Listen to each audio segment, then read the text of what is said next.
फिर सरकारी स्कूल के जो उस्ताद इकराम हमारे हैं, वो हमारे आज भी उस्ताद हैं, आप भी हमारे उस्ताद हैं। तो सर आप बताएंगे कि जो सरकारी स्कूल के उस्ताद इकराम हैं, टीचर हजरात हैं, वो अपने बच्चों को प्राइवेट स्कूल में क्यों पढ़ा रहे हैं? क्या सर इसका मतलब मैं यही समझूं कि उनको अपनी दी हुई तालीम पे भरोसा नहीं है? सर बहुत सारी जगहों पे जो हमारे उस्ताद इकराम हैं, वो सर कोई 12 बजे जाता है, कोई 11 बजे जाता है। सर एक हुआ ना, एक दिन किसी को मजबूरी हो चलेगा, लेकिन कोई कहीं पे पॉलिटिक्स में मसरूफ है, कोई कुछ कर रहा है, कोई कुछ कर रहा है। आवाम सर परेशान है उनकी वजह से। सर ये जो प्रोसेस है, ये कंटिन्यूसली प्रोसेस है। सर मैं अगर आपसे एक बात जानने की कोशिश करूं, ये आवाम का सवाल है, ना ही तो ये किसी के ऊपर मतलब किसी के ज़ात के ऊपर अटैक है। ये एक जनरल सवाल है आवाम का कि बहुत सारी जगहें ऐसी हैं जहाँ पे अभी तक जो है स्कूल की बिल्डिंग्स की खस्ता हालत है। सरकार महकमा तालीम को पैसा देती है, लेकिन ज़मीनी सतह पे जो सर ऑन ग्राउंड उन स्कीम्स की सही इम्प्लीमेंटेशन नहीं होती। बहुत सारी जगहों पे अगर सर स्कूल के साथ बाथरूम नहीं है, बाथरूम है तो कहीं पे टैंक नहीं है, टैंक है तो ऊपर टैंक ही नहीं है। अगर बाथरूम पूरा है उसमें पानी नहीं है, वो चल नहीं रहा है। सर इसकी क्या वजह हो सकती है? सर जहाँ तक सर लिब ग्रांट की बात आपने की, ये सर लिब ग्रांट के बारे में मैं आपसे एक सवाल पूछूंगा। सर आप अगर मैं आपसे जानने की कोशिश करूँ, बहुत सारी जगहें ऐसी हैं, मैक्सिमम जगहें ऐसी हैं जहाँ पे कोई लोगों को पता नहीं लिब ग्रांट क्या है, इसका क्या होता है, इसका क्या सिस्टम है, इसका क्या क्राइटेरिया। सर आखिरी और अहम सवाल आपसे रहेगा, स्कूल सर स्कूल की क्या टाइमिंग है?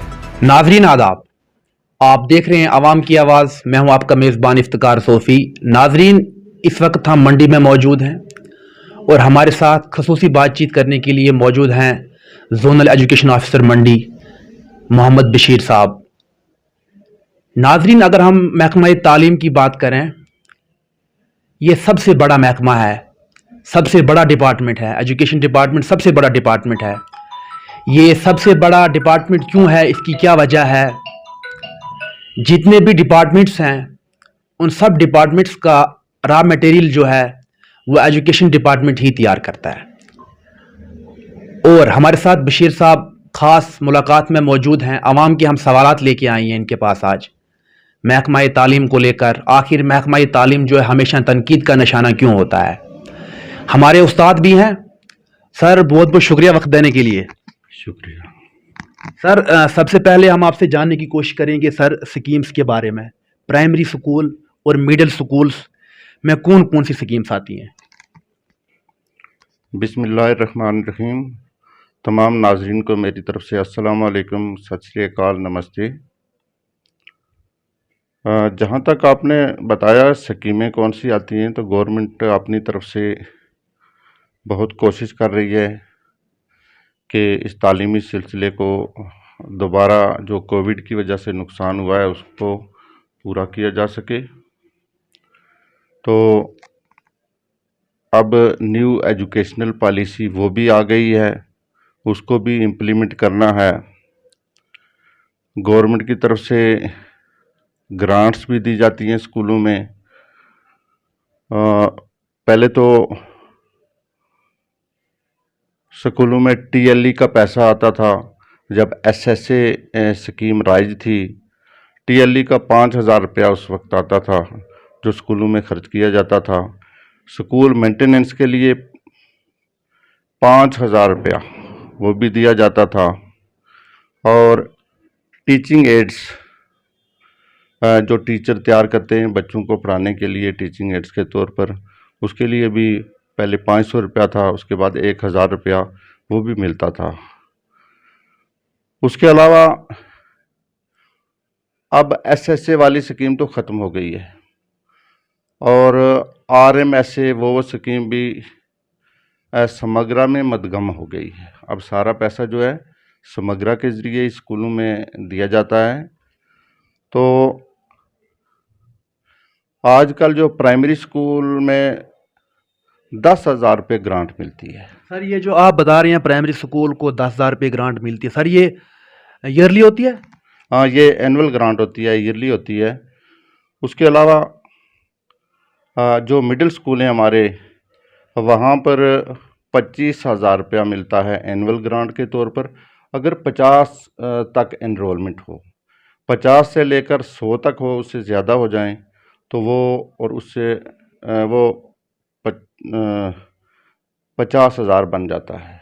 यानी 50 तक 25,000 रुपये और 50 से ज़्यादा एनरोलमेंट हो तो 50,000 रुपये मिलते हैं। उसके अलावा एक स्कीम है इको क्लब, उसके लिए भी हमें 500 रुपया मिलता है, जो प्राइमरी स्कूलों के लिए है। उसके अलावा मिडिल स्कूलों में इको क्लब का 2500 रुपया मिलता है, वो भी स्कूलों में इस्तेमाल किया जाता है। एनुअल ग्रांट ही ये होती है। उसके अलावा मुख्तलिफ मौक़े पर जो तकरीबात मनाई जाती हैं, स्पेशली प्लेज स्कूलों में एक कोई भी मौका हो उस वक्त प्लेज ली जाती है बच्चों से, स्टाफ से। उसके लिए भी प्राइमरी स्कूलों में भी और मिडिल स्कूलों में भी 500 रुपया दिया जाता है। सर जहाँ तक अगर हम बात करें मिड डे मील के बारे में, जो बच्चों को स्कूल की तरफ से खाना दिया जाता है, सर इसका जो क्राइटेरिया वो क्या होता है? ये सर इसमें जो मेन्यू होता है इनका, ये किस हिसाब से इनको खाना दिया जाता है? क्योंकि एक नाम तो सर आपने सुना होगा, आम हो गया, खिचड़ी के नाम से उसको पुकारा जाता है। अच्छा, वो ऐसी है कि गवर्नमेंट ने बाकायदा इसके लिए मेनू जारी किया हुआ है मिड डे मील के लिए। ठीक सर। उसमें कोई अड़चन नहीं है, गवर्नमेंट पैसा देती है और स्कूलों में बाकायदगी से सोमवार से लेकर शनिचरवार तक सर ये जो में उन्होंने जारी किया हुआ है, मेनू जारी किया, उसी हिसाब से खाना बनाना है। खिचड़ी तो अब बड़े कम स्कूलों में बनती है, वो तो ऐसी बात नहीं है, अब काफ़ी चेंजेस आ रही हैं। लोग भी काफ़ी जागरूक हो गए हैं, बच्चे भी अच्छी तरह से जानते हैं मेनू। हर जो स्कूल है वहाँ किचन शेड के साथ या दफ्तर में भी लगा हुआ होता है, उसी हिसाब से खाना बनना चाहिए। बाकी प्राइवेट स्कूलों में बहुत से बच्चे जाते हैं, अब ये गवर्नमेंट इतनी सहूलियात सरकारी स्कूलों में दे रही है। सर इसका जो होता है ना, आपने बताया मेनू, सर इसका जो पैसा आता है स्कूलों के लिए बच्चों को मतलब खाने के लिए, तो सर ये कितना आता है पर स्कूल का, कितना होता है इसमें? ये बच्चों के हिसाब से है। मिडिल स्कूल जो 6 से 8 तक जो बच्चे हैं उनका अलग पैसा आता है, फर्स्ट से लेकर फिफ्थ तक ये भी बच्चे पर चाइल्ड के हिसाब से ये गवर्नमेंट ने रेट फिक्स किया होता है। अच्छा है, अच्छा खाना उसमें बन सकता है, उसमें कोई प्रॉब्लम नहीं आती है। लेकिन सर बहुत सारी जगहों पे जो खिचड़ी दी जाती है बच्चों को। नहीं, खिचड़ी तो वो फिर अपने हिसाब से अगर कोई करता है तो वो गलत करता है, उसको हम ठीक नहीं मान सकते ना। अब जो कानून है वो उसका उल्लंघन, उसकी मुखालफत तो नहीं करनी चाहिए ना। वो जो भी गवर्नमेंट की डायरेक्शन है उसके हिसाब से बनना चाहिए। तो अब हमारी कोशिश है, हम स्कूलों में जाते भी हैं, इंस्पेक्शन करते हैं कि हर स्कूल में जो भी मेनू गवर्नमेंट ने बनाया हुआ है, जो भी तरीक़ाकार है उसको फॉलो किया जाए, उसी हिसाब से बच्चों को खाना खिलाया जाए। अब सरकारी स्कूलों की हालत जो है ना वो बहुत बदल रही है, बहुत तरक्की हो रही है, उसमें सहूलियात हैं। वहाँ पर हमारे स्कूलों में वर्दी फ्री दी जाती है, उसके अलावा पेरेंट्स का कोई ख़र्चा नहीं होता है। स्कॉलरशिप दिए जाते हैं, पहले एसटी वालों को दिया जाता था, अब पहाड़ी भी, उनको भी, कोई बच्चा भी। सर फिर सरकारी स्कूल के जो उस्ताद इकराम हमारे हैं, वो हमारे आज भी उस्ताद हैं, आप भी हमारे उस्ताद हैं, तो सर आप बताएंगे कि जो सरकारी स्कूल के उस्ताद इकराम हैं, टीचर हजरात हैं, वो अपने बच्चों को प्राइवेट स्कूल में क्यों पढ़ा रहे हैं? क्या सर इसका मतलब मैं यही समझूं कि उनको अपनी दी हुई तालीम पे भरोसा नहीं है? अब पहले था ये, लेकिन अब ऐसा है ना, जब सरकारी स्कूलों में भी स्टैंडर्ड अप हो जाएगा, अच्छा मयार बन जाएगा, तो टीचर जो है ना उनके बच्चे भी सरकारी स्कूलों में आएंगे। अब ऐसा हो रहा है कि सरकारी स्कूलों की हालत बहुत, उसमें सुधार आ रहा है, बहुत ही सहूलियात भी इतनी सरकारी स्कूलों में गवर्नमेंट दे रही है कि मुझे अल्लाह ताला से पक्की उम्मीद है कि ये हालात बदलेंगे। और अब देखो, इस साल भी मैंने देखा है एकेडमी से बच्चे निकलकर हमारे सरकारी स्कूलों में दाखिल हो रहे हैं।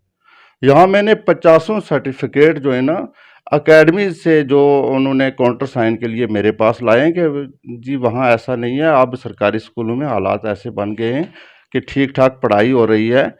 हमारे सरकारी स्कूलों में बड़े अच्छे ट्रेन टीचर हैं, हाईली क्वालिफाइड टीचर हैं, प्रोफेशनल टीचर हैं, और वो अब मेहनत कर रहे हैं। हमारे सरकारी स्कूलों का स्टैंडर्ड अप हो रहा है, और अब ऐसा है उल्ट हो जाएगा, मुझे पक्की उम्मीद है ये कि एकेडमी से बच्चे निकलकर वो सरकारी स्कूलों में आएंगे, ऐसी बात नहीं है। बहुत ज़बरदस्त हमारे मतलब ऐसा है कि इस गवर्नमेंट की मौजूदगी में इनकलाब आ रहा है। सरकारी स्कूलों में काफ़ी स्टैंडर्ड हाई हो रहा है। उसके अलावा सरकारी स्कूलों में हमारे लाइब्रेरीज के लिए प्राइमरी स्कूलों में 750 रुपया मिलता है। नई नई किताबें, अच्छी अच्छी किताबें जो हम स्कूलों में वहाँ खरीद कर लाते हैं। लाइव सर, जहाँ तक सर लिब ग्रांट की बात आपने की, ये सर लिब ग्रांट के बारे में मैं आपसे एक सवाल पूछूंगा। सर आप अगर मैं आपसे जानने की कोशिश करूं, बहुत सारी जगहें ऐसी हैं, मैक्सिमम जगहें ऐसी हैं जहाँ पे कोई लोगों को पता नहीं लिब ग्रांट क्या है, इसका क्या होता है, इसका क्या सिस्टम है, इसका क्या क्राइटेरिया है। नहीं, बच्चों को तो पता है वैसे। मैक्सिमम स्कूलों में किताबें खरीद कर रखी जाती हैं और बच्चे पढ़ते हैं अपने स्पेयर टाइम में, रिसेस के वक्त या कोई पीरियड खाली हो उसमें वो बाकायदा स्टडी करते हैं, पढ़ते हैं वहाँ पर। और ख़ासकर बड़े स्कूलों में, मिडिल स्कूलों में, हाई स्कूलों में तो बाकायदा लाइब्रेरीज बनी हुई हैं। तो बच्चों की चॉइस के मुताबिक अच्छी अच्छी दिलचस्प किताबें वहाँ जो असातिज़ा इकराम हैं वो बाकायदा ख़रीद कर लाते हैं। स्कूलों में भी अच्छी लाइब्रेरीज़ हैं। अब वहाँ ऐसा है कि काफ़ी चेंजेस आ रही हैं, तरक्की हो रही है। तो मुझे पक्की उम्मीद है कि हमारे स्कूल जो हैं वो अच्छी तरह काम करेंगे। और सरकारी स्कूलों में एनरोलमेंट बढ़ रही है। अब जो प्री प्राइमरी क्लासेस जो है ना, वो भी हमारे सरकारी स्कूलों में एडमिशन हुई है उन बच्चों की जो 2.5-3 साल से ऊपर हैं। हमारे स्कूलों में स्टैंडर्ड डाउन की एक वजह ये भी थी कि हम फर्स्ट में दाखिल करते थे बच्चे को, तो वो तकरीबन 1 साल वहाँ स्कूल में रहता था। उसके बाद उसको हम सेकंड में प्रमोट करते थे। तो 1 साल में भी एवरेज 90 या 100 साल बनते थे। तो बच्चे का वो स्टैंडर्ड नहीं बन सकता, बुनियाद कमज़ोर होती थी। अब जो गवर्नमेंट ने ये डायरेक्शन जारी किए हैं कि प्री प्राइमरी क्लासेस भी लगाई जाएं। अब 2-3 साल जब शुरू के लगेंगे, बच्चे की बुनियाद बन जाएगी, तो आगे वो क्लासों में आसानी से चलेगा, उसको पढ़ाने में भी आसानी होगी और उसको बच्चों को पढ़ने में भी आसानी होगी। तो मुझे पक्की उम्मीद है कि हमारे सरकारी स्कूलों की हालत काफ़ी ठीक ठाक हो जाएगी। सर ये जो menu of mid day meal है सर, थोड़ा सा आप हमारे नाज़रीन को बताएं सर, इसका मतलब वीकली क्या सिस्टम होता है। हाँ, मिड डे मील का हमारा पहले भी मेनू जारी हुआ था, अब ये नया है। उसमें सोमवार का जो दिन है उसमें अरहर की दाल और टमाटर, आलू वगैरह इसकी सब्ज़ी ये दी जाती है। दूसरा मंगलवार का हमारा है, उसमें दालें बनती हैं। तो मसूर की दाल वगैरह या दूसरी दालें जो भी हैं वो बनाई जाती हैं। और जो सीजनल वेजिटेबल्स जो हैं, मौसमी हिसाब से जो हमारी सब्जियां हैं वो भी उसके साथ साथ तैयार की जाती हैं। उसके बाद बुधवार को हमारे दाल भी बनती है, राजमा और चने की दाल उस दिन बनाई जाती है। और उसी दिन न्यूट्री, टमाटर वगैरह या मिक्स सब्जियां हम करके बच्चों को खिलाते हैं। ये गवर्नमेंट की तरफ से बाकायदा जारी किया हुआ है। और वीरवार को हमारे मूंग दाल बनती है। उसके अलावा आलू, प्याज वगैरह ये सारा कुछ इस्तेमाल किया जाता है। तो फ्राइडे को मीट का या पनीर का उन्होंने ऑप्शन रखा हुआ है। उसके अलावा सीजनल जो सब्जियां हमारी होती हैं, मौसम के हिसाब से जो भी सब्जियां हैं वो भी बनाई जाती हैं। और सैटरडे को पल्सेस यानी दाल वगैरह, छोले दाल, दूसरी दालें वो भी उस दिन बनाई जाती हैं और साथ में मिक्स वेजिटेबल भी बनाई जाती हैं। ये बाकायदा अच्छी तरह से ये हर स्कूल में सर्कुलेट किया हुआ है। अगर कोई खिलाफ वर्जी करता है तो उसके खिलाफ भी हम कोशिश करेंगे, एक्शन लेंगे, ताकि बच्चों को न्यूट्रिशियस ग़िज़ाएँ मिल सकें। सर जो आपने बनाया ना, ये बताया हमें menu of mid day meal, sir बहुत सारी जगहों पे जो अभी तक ये इम्प्लीमेंट नहीं हो रहा है। हाँ, हो सकता है ऐसे कई स्कूल होंगे, लेकिन हम तो कोशिश कर रहे हैं। ख़ुसूस तौर में अपने मंडी की, अपना जोन मंडी है, इसकी बात करूँगा कि मैंने तो यहाँ मीटिंग भी ली है स्कूलों के इंचार्ज टीचर्स की, हेडमास्टर्स की। उन्हें बताया भी है कि जो भी गवर्नमेंट की गाइडलाइन है उसी के मुताबिक मिड डे मील बनाया जाए।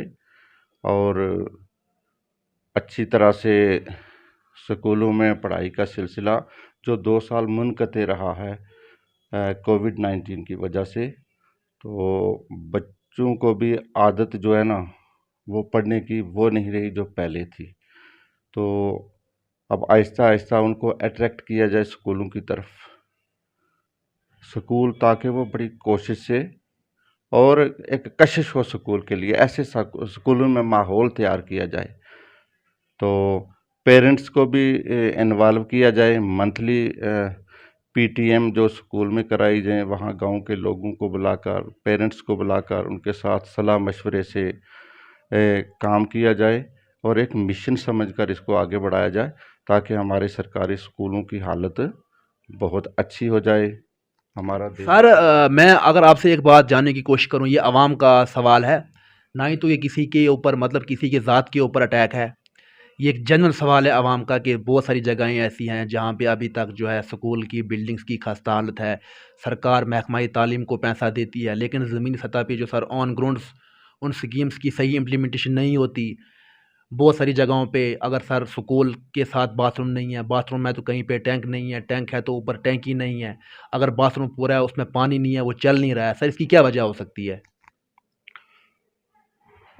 नहीं, ऐसी बात नहीं है। गवर्नमेंट बाकायदा हर स्कूल को पैसा अलाट करती है, टेंडरिंग होती है। उसके अलावा स्कूल बिल्डिंग बहुत अच्छी बन रही है हमारे यहाँ। तो बाकी बाथरूम की बात है, मैक्सिमम स्कूलों में हमारे बाथरूम जो है ना, गर्ल्स टॉयलेट भी और बॉयज़ टॉयलेट वो भी लेकिन सर अलग खस्ता अलग हैं। खस्ता हालत है उनकी।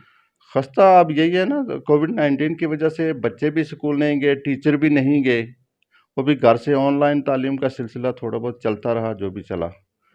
तो अब स्कूल खुल गए हैं तो उनको मेंटेन किया जाएगा।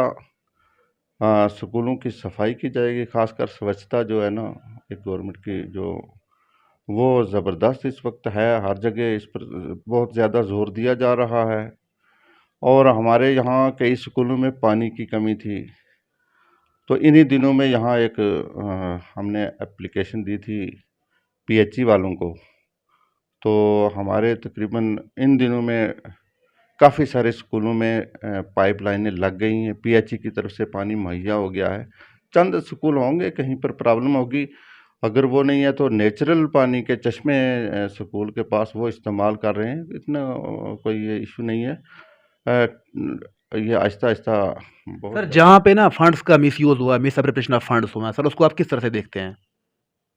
नहीं, जो भी हमारे नोटिस में आता है उसके बारे में हम बात करते हैं, उसको ठीक करने की कोशिश करते हैं। नहीं, गलत इस्तेमाल नहीं हो रहा है, ऐसी बात नहीं नहीं सर है। आपके टाइम की बिल्डिंग बात नहीं जो है सर, ना, पहले।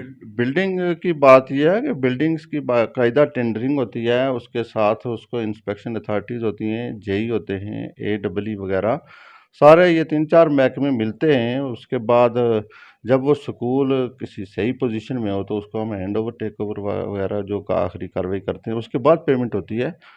तो वैसे मैं तो अभी यहाँ तकरीबन 2 महीने हो गए यहाँ ज्वाइन हुआ हूँ, तो मेरे आने के बाद तो कोशिश कर रहा हूँ मैं कि फिज़िकली हर चीज़ को, हर स्कूल में जो बिल्डिंग बन रही है, बाथरूम बन रहे हैं, टॉयलेट जो ये क्या कहते हैं, किचन शेड वगैरह जो भी हो, उसकी निगरानी की जाए और अच्छे से अच्छा काम हो।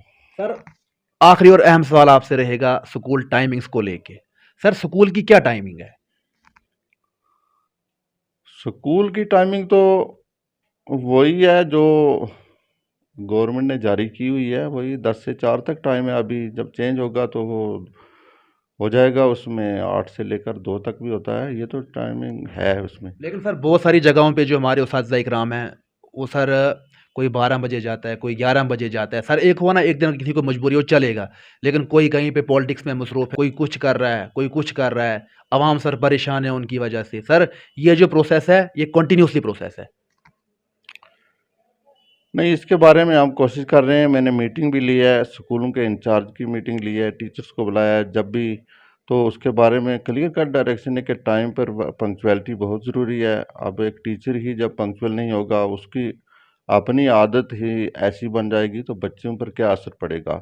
तो ये बहुत ज़रूरी है। मैंने सबको यही ताकीद किया कि टाइम पर जाओ स्कूल, पूरा दिन स्कूलों में मेहनत करो, काम करो और अपने टाइम पर छुट्टी करो। अब ये जो गवर्नमेंट ने बायोमेट्रिक भी ऑर्डर कर दिया है डीसी साहब ने। दफ्तरों में तो नस्ब भी हो चुकी हैं, अब स्कूलों में भी नस्ब हो जाएंगी चंद दिनों में। तो वो तो पंक्चुअलिटी का मसला हल हो जाएगा। सर ट्रांसपेरेंसी आएगी? बिल्कुल आएगी, मुझे अल्लाह ताला से पक्की उम्मीद है। चेंज आएगी, हमारा डिपार्टमेंट बहुत तरक्की करेगा और इंशाअल्लाह अल्लाह से हम उम्मीद ही ऑप्टिमिस्टिक ही रहना चाहिए। कोई सर बहुत बहुत शुक्रिया वक्त देने के लिए। शुक्रिया, बहुत बहुत आपका भी शुक्रिया कि आप हमारे पास यहाँ आए। तो चलो सैर हासिल इस पर गुफ्तगू इसी के। नाजरीन, ये थे जोनल एजुकेशन ऑफिसर मंडी बशीर साहब को अभी आप समाअत फरमा रहे थे आवाम की आवाज़ पे। और हमारी भी उसातिज़ा इकराम से ये अदबन गुजारिश रहेगी कि बराह करम आपके हाथ में जो अल्लाह पाक ने कलम दिया उसका सही इस्तेमाल करें। और जो हमारे बच्चे इस वीडियो को देखेंगे उनसे भी गुजारिश है कि उस्तादों की इज़्ज़त करें, उस्तादों की कदर करें। यही वो होते हैं जो आपको जहालत के अंधेरे से बाहर लाते हैं और आपको रोशनी दिखाते हैं। आवाम की आवाज़ के लिए इफ्तिकार सोफ़ी की खास रिपोर्ट मंडी से। दीजिए इजाज़त, अल्लाह हाफ़िज़।